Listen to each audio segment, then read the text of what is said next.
শ্রদ্ধা জানিয়ে এই শীতের মরশুমের চূড়ান্ত শীতে একটু উষ্ণতার পরশ দিয়ে দুটো কথা বলতে চাই। 2026 পশ্চিমবাংলায় অবধারিত বিধানসভা নির্বাচন।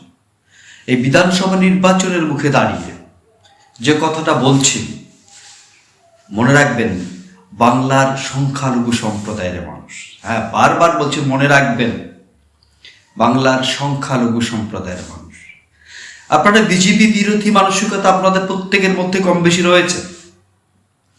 বিজেপি মানেই চরম হিন্দুত্ববাদ, উগ্র হিন্দুত্ববাদ, যা খুশি বলুন।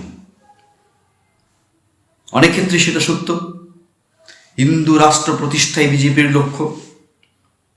আমি সেটা আমার এর আগে একটা আলোচনায় বলেছিলাম, হিন্দু রাষ্ট্র হোক, আমি সেইটার লিঙ্ক দিয়ে দেবই আমার আলোচনায়। কিন্তু আজকের আলোচনাটা অন্যরকম। আপনারা কি টের পাচ্ছেন এ বাংলার সংখ্যালঘু সমাজের মানুষ, বিশেষ করে ইসলাম ধর্মাবলম্বী সংখ্যালঘু সম্প্রদায়ের মানুষ? আসলে সংখ্যালঘু তো অনেক রকম হয়, ধর্মভিত্তিক, ভাষাভিত্তিক, গোষ্ঠীভিত্তিক, সম্প্রদায় ভিত্তিক। আমি এখানে ধর্মভিত্তিক বিষয়টাকে উল্লেখ করছি।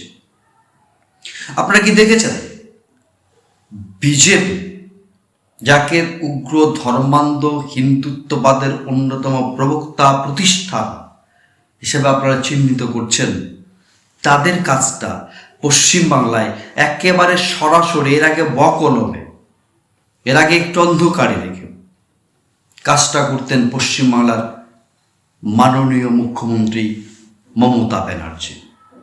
অনেক গালিগালাজ তাকে শুনতে হয়েছে বিজেপির কাছ থেকে, কখনো মমতা বেগম, কখনো মমতা খালা, এরকম অনেক, কখনো মমতাজ বেগম, বিজেপির নেতারাই বলতেন। আপনারা দেখেছেন কি বিজেপির মন্দির মসজিদ নীতির যে ফলপ্রসূ, বাবরি মসজিদ ধ্বংস করার পর, সুপ্রিম কোর্টের একপেশীয় রায়ের পর, রাম মন্দির তৈরির পর পশ্চিমবাংলায় মন্দির তৈরি করবার একটা ধুম পড়েছে। একেবারে সরাসরি সরকারি উদ্যোগে জগন্নাথ দেবের ধাম তৈরি হলো আপনার আমার কোষাগারের, আপনার আমার ট্যাক্সের টাকায়। গতকাল দুর্গাঙ্গন তার ভিত স্থাপিত হলো কলকাতার নিউ টাউনের মুখে। ভাবতে পারেন, ভাবতে পারেন কত একর জমিকে কেন্দ্র করে এই দুর্গাঙ্গন তৈরি করা হচ্ছে। আপনি ভাবতে পারেন শিলিগুড়ির বুকে দাঁড়িয়ে মহাকাল মন্দির তৈরি করা হবে। আপনি ভাবতে পারেন সেই জায়গায় দাঁড়িয়ে তার দলের একজন বিধায়ক বাবরি মসজিদের ভিত্তিপ্রস্তর স্থাপন করবার স্লোগান দিয়ে দল থেকে সাসপেন্ড হলেন। অথচ এই বেলায় কিন্তু সাসপেন্ড তিনি হচ্ছেন না। যিনি করছেন সরকারের মুখ, তিনি তার রাজনৈতিক দলটার মুখ। আর আপনাদের সামনে একটা ভণ্ডামি তৈরি করছে, মুসলমান মানেই তৃণমূল। বিজেপি বারবার বলছে মুসলমান মানেই তৃণমূল, রোহিঙ্গাদের আশ্রয়দাতা তৃণমূল, রোহিঙ্গাদের আশ্রয়। আরে পশ্চিমবাংলায় একটা রোহিঙ্গা আপনারা চিহ্নিত করতে পারেন? পশ্চিমবাংলায় যারা ভিনদেশ থেকে আসছে তারা কারা সেটা আপনারা ভালো করেই জানেন। যারা অন্য দেশ থেকে এই দেশে আসছে পশ্চিমবাংলার বুকে, তারা কারা আপনারা ভালো করে জানেন। আর আপনারা মুসলমানরা আবার 2026-এ পশ্চিমবাংলার মুখ্যমন্ত্রীকে বিশ্বাস করবেন? সাবধান। তিনি যদি একটা মসজিদ তৈরি করতেন তাহলে আমি বলতাম ঠিক আছে, দেন ওদেরও দিচ্ছে আপনাদেরও দিচ্ছে, ঠিক আছে, একটা সাম্যতা বজায় রাখছেন। না, তিনি আপনাদের দুধ দুইয়ে নিচ্ছেন সংখ্যালঘু তোষণের নামে। আপনাদের ওয়াকফ সম্পত্তির হাল হকিকত এতদিনে টের পেয়েছেন। কি সর্বনাশটা করলো আপনাদের জানেন মুসলমানদের? ওবিসি লিস্টটা, ওবিসি এ ক্যাটাগরি, যেটা বামপন্থী সরকারের আমলে তৈরি হয়েছিল এবং সাংবিধানিক ওয়েতে, সেটা 12টা বাজিয়ে দিয়েছে এই গভর্নমেন্ট। সবচেয়ে ক্ষতি যদি করে থাকে মুসলমানদেরকেও, তাহলে এই তৃণমূল কংগ্রেসের সরকারটা। আর আপনারা ভয় পাচ্ছেন বিজেপি আসলে তাড়াবে দেশ থেকেও।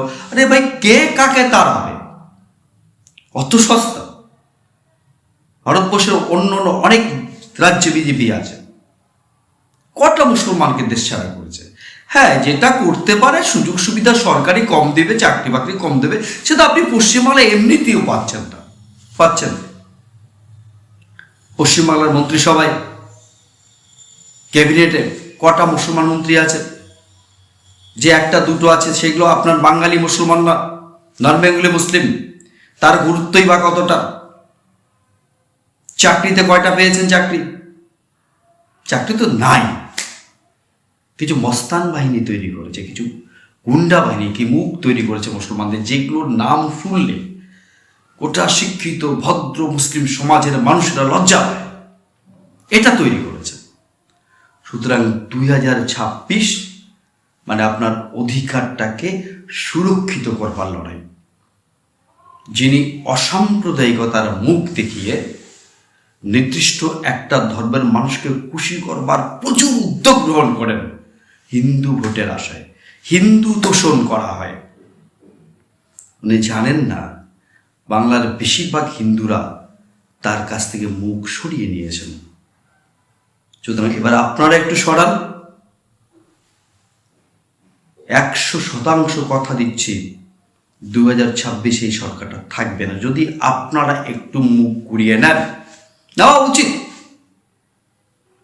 হয় আপনি বদলান, আপনার নীতি পাল্টান, একজন নাগরিক হিসাবে সংখ্যালঘু মানুষের অধিকার প্রতিষ্ঠা করুন,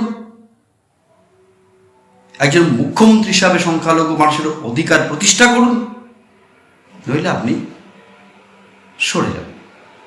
সুতরাং 2026 আপনার ভবিষ্যৎকে, আপনার সন্তানের ভবিষ্যৎকে সুরক্ষিত করবার ক্ষেত্রে একটা গুরুত্বপূর্ণ সিদ্ধান্ত আপনাদেরকে নিতে হবে। এ কথা বলছি এই কারণে, সামনের দিনগুলো ভয়ঙ্কর হতে পারে। এ তো মাত্র ওয়াকফ কেন, তারপরে কত কপ তৈরি হবে আপনি তার হিসেব রাখতেও পারবেন না। বাই।